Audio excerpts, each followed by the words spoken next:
Bonjour, dans cette capsule, nous allons voir le visualiseur et également l'éditeur de PDF intégré à WordQ. Donc, si vous cliquez sur celui-ci, on voit qu'on n'a pas de document. Il est toujours possible comme ça d'ouvrir un fichier depuis notre Google Drive. Donc, l'élève n'aurait qu'à faire fichier ouvrir Google Drive, puis là, retrouver les fichiers PDF qui sont déposés sur son Google Drive. Donc là, ici, également, pourrait retrouver là, également de la sorte là, son Classroom.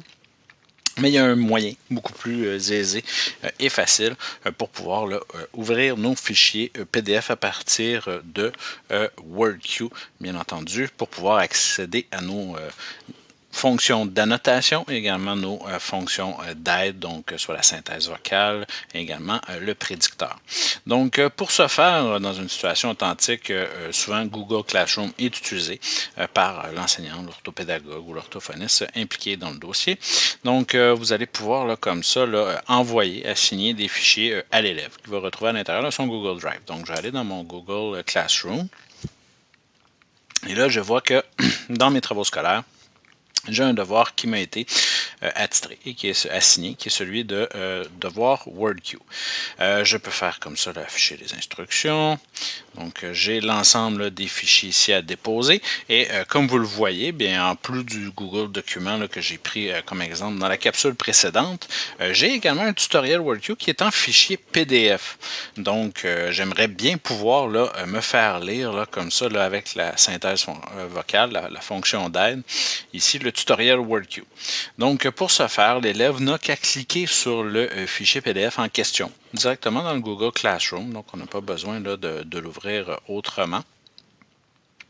Et là, on a un aperçu. Donc, on n'est toujours pas capable de l'éditer ni de se le faire lire ici. Les autres élèves utilisons Camille, mais dans le cas d'un élève qui a besoin de ces fonctions d'aide, il n'a qu'à cliquer ici sur Ouvrir avec et sélectionner l'application connectée WordQ Chrome, tout simplement.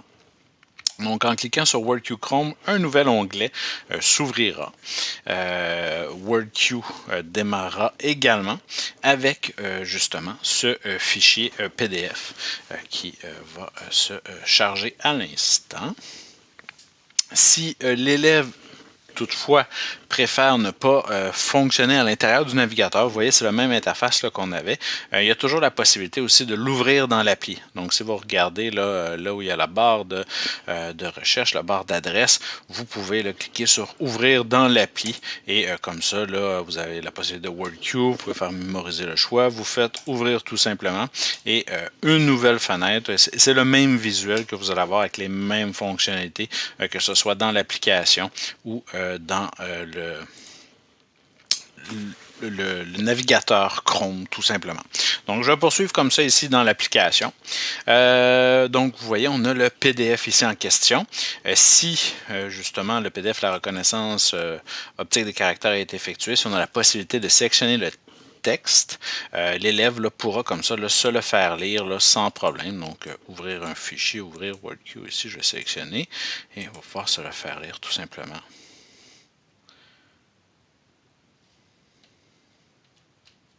Ouvrir WordQ.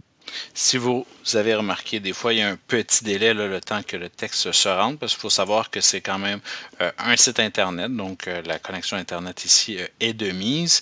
Mais ici, contrairement à la version qui est possible sur les ordinateurs portables Windows, on a le suivi du mot lu, comme vous avez remarqué là, à l'intérieur des fichiers PDF, ici, qui est une belle fonctionnalité. Autre élément ici qui peut être intéressant, mais c'est l'annotation du PDF. Donc, l'élève a toujours la possibilité, là, comme ça, d'écrire du texte. Donc, s'il clique ici sur le T, il va pouvoir, là, comme ça, là, insérer du texte à l'endroit désiré.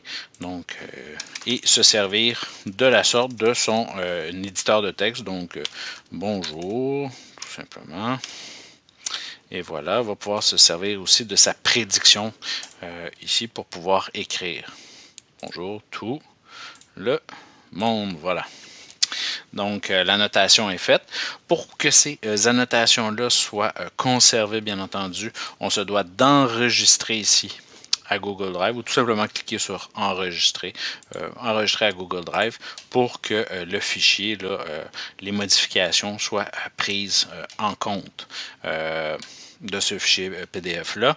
L'élève va pouvoir également, là, comme ça, là, se servir peut-être de traçage de forme, de dessin à main aussi, là, pour pouvoir peut-être ici là, venir identifier des éléments. Vous voyez, là, on a ici des formes disponibles, triangles et tout, des annotations. On peut insérer également là, des fichiers joints.